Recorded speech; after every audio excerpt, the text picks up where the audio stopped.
For real. No profanity. Rakim is number one. Okay. Number two on my list of the greatest MCs of all time. And some of these young millennials might know this MC. His name is Nas. Nas? Okay.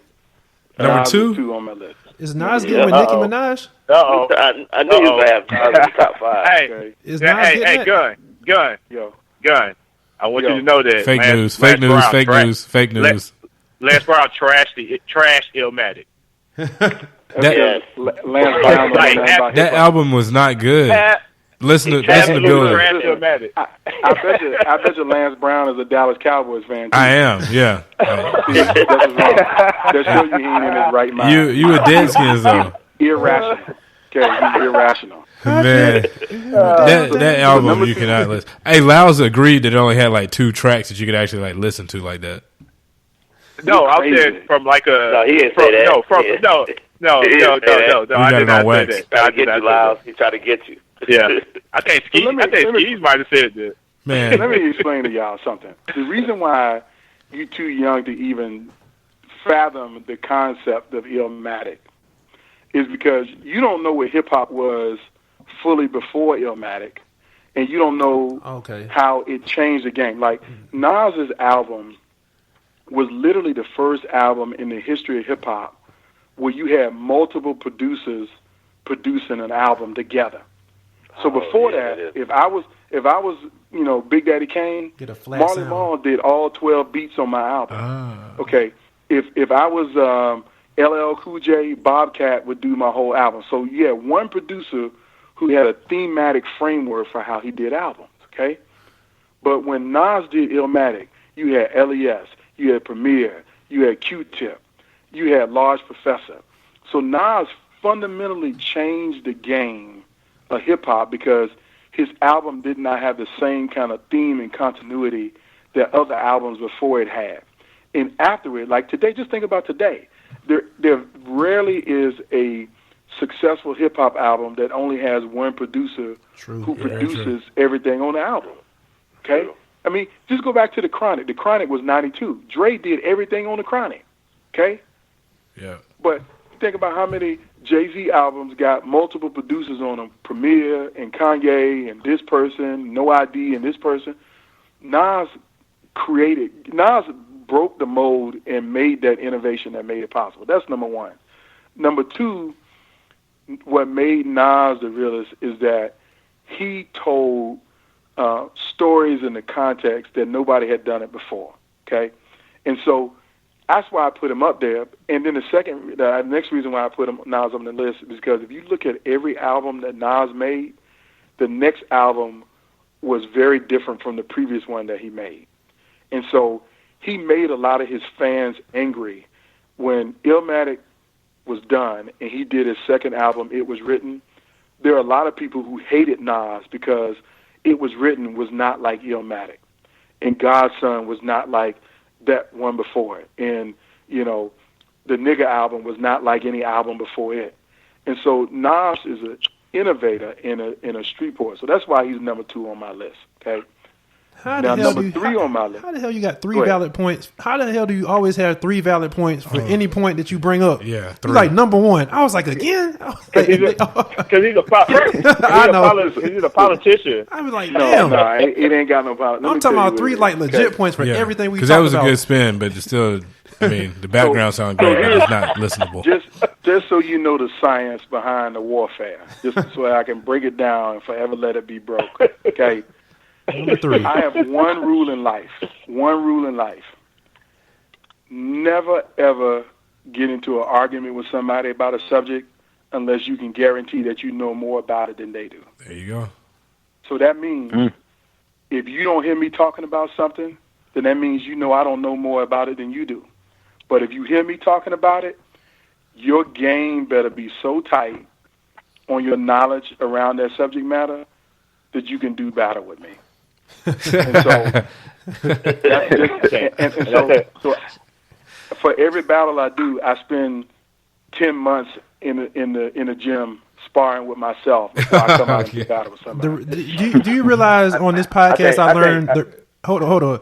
In this podcast, I learned the reason why Anton Gunn knew that Barack Obama was going to be great is because he was told that he reminded him of himself. Yeah. I picked that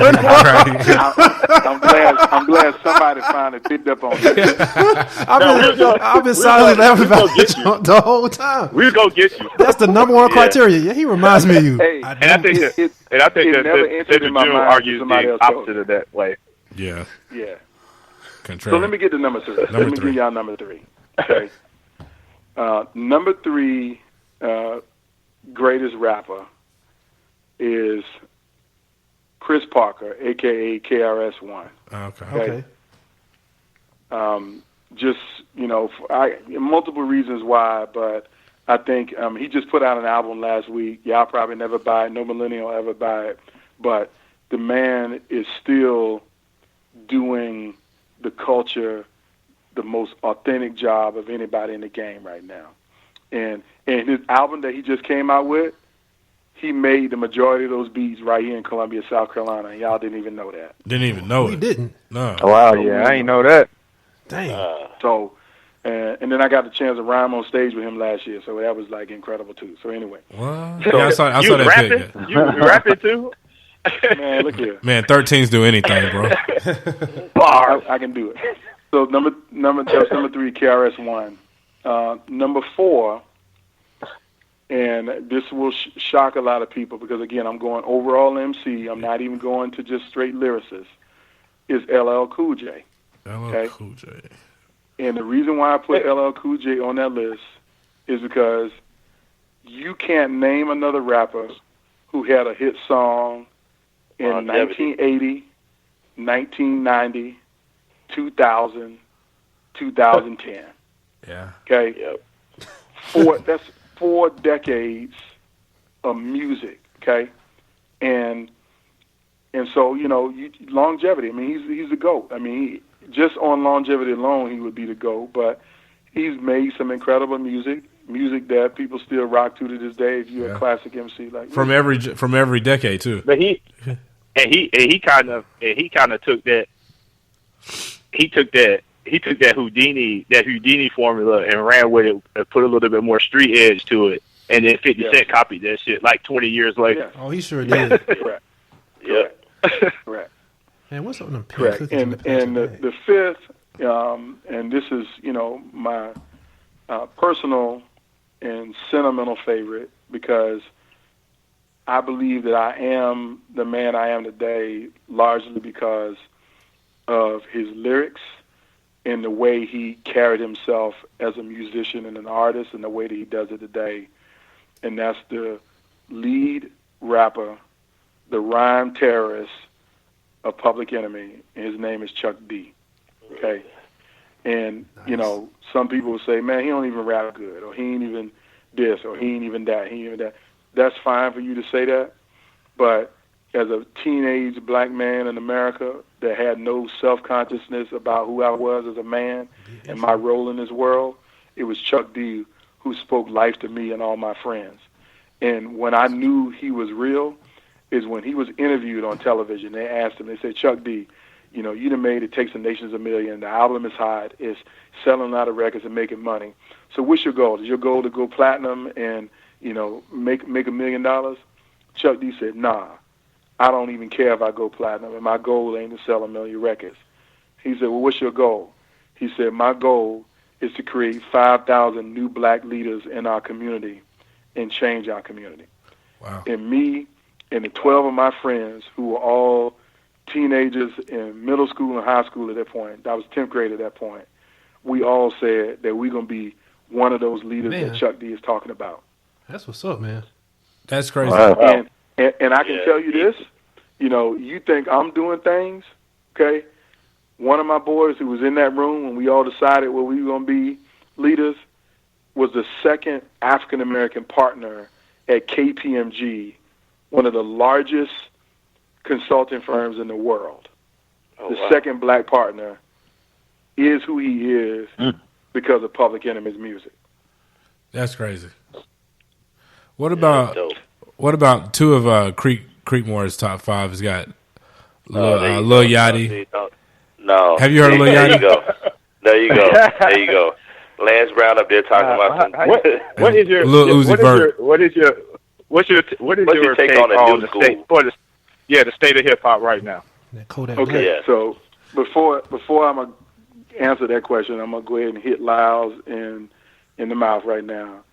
Jay-Z Why you gonna hit ain't me in the even near mouth? my top 10. Who? I already knew that. I knew you were going. I knew you was going. Okay. I knew you was going. Who you were was? going to have Jay-Z. Jay-Z I just in your top 10. I just want you to let it know that he is not in my top 10. I Eminem knew is that. in my top 10. Eminem. Okay. Well, Eminem is hard though. Eminem is Wait, hard who's though. Jay-Z, who's not your top 10? Jay-Z Jay-Z is not in the top Jay-Z. 10. Jay-Z. And Tupac ain't in the top 25. What? What about Big? What about Oh, Big? man. Big is 11. He on the list. He's How you 11. how you not have Tupac though? And you talking about like Hey. consciousness? Tupac It's was a a long poet. story. You think My Tupac story a with hypocrite? Tupac- Probably. My story You with probably- Tupac. you go, probably- go. Go ahead. Go ahead. Dear Mama alone puts I him was up like, you there. probably, but you because all of the MCs that you talked about not only their ability, but also the impact and everything that they did on top of that, and how they changed games and whatever. And Jay-Z just makes entertaining music. I mean, that's it. So Yes. What about Dear Dear it Mama? doesn't have. Keep your head up. Brenda got a baby. Like, So I know too much about Tupac as a person I told you. Character. to be comfortable with how he spent half of his music career. Okay. Hypocrite. so is that part of it? Hypocrite? Can you expound on that? Yeah, give us a little bit. Is it the duplicitousness? Okay. I mean, Hypocrite? it's the best way to expound. Tupac is the seed of Black Panther. Panthers. Right. Okay. Came out militant. Tupac was raised in the movement. Tupac was raised to understand the full context of the culture of what his role was and his responsibility was. Okay. I think I know where you're going with it. When he started his career, matter of fact, when I was standing with him on Peachtree in Atlanta in 1992, trying to keep him from getting beat up by my roommate James Flowers. Who is now 12 right now, the Popo. Yes. So Tupac he knew what he was supposed to do. Okay. I told you I knew it. And he let the book. You can read the book Lord of the Flies and understand the difference between the ego and the id. Tupac allowed his id to take over in the context that he felt like he had to go there in order to get people to follow him to where he wanted them to go, where he needed them to go. And he lost his life too soon. We all know he did, and maybe Tupac was going to do a lot more later with his music and with his persona as a person. But I think he regressed too much in the point of trying to build himself and thinking that he was going to convert people to the movement. It's almost like, he wasted an opportunity. Well, can you not have him? Can you not separate him from the music? No, I can't. I don't generally separate any of my artists from the music because, you are your art. You know what I mean? That's why I don't have no love for Jay that much. Is because, how long can you rap about money, hoes, and clothes? Really. So what about Michael 40, Jackson then? How you feel about Michael Jackson? But you just threw an R&B artist. No, because Michael Jackson was a child molester, but he's molester. considered the greatest of all time. So people love Michael Jackson. They forget about. I was legit thinking R. Kelly Yeah, too. So they forget about his personal thing. It's a very legitimate. Okay, so Michael Jackson was not a convicted child molester by anybody, any court in America. Nobody. Facts. And O.J. Simpson wasn't convicted as a killer. What about R. Kelly? We seen him on a videotape. Juice did. Hey, man, Randy, I was just about to get ready to say that, bro. See, that's what I'm saying. That's like when people can get, because it all goes back to, like, if you like somebody, you ride or die. And we've seen it right now with the president, because he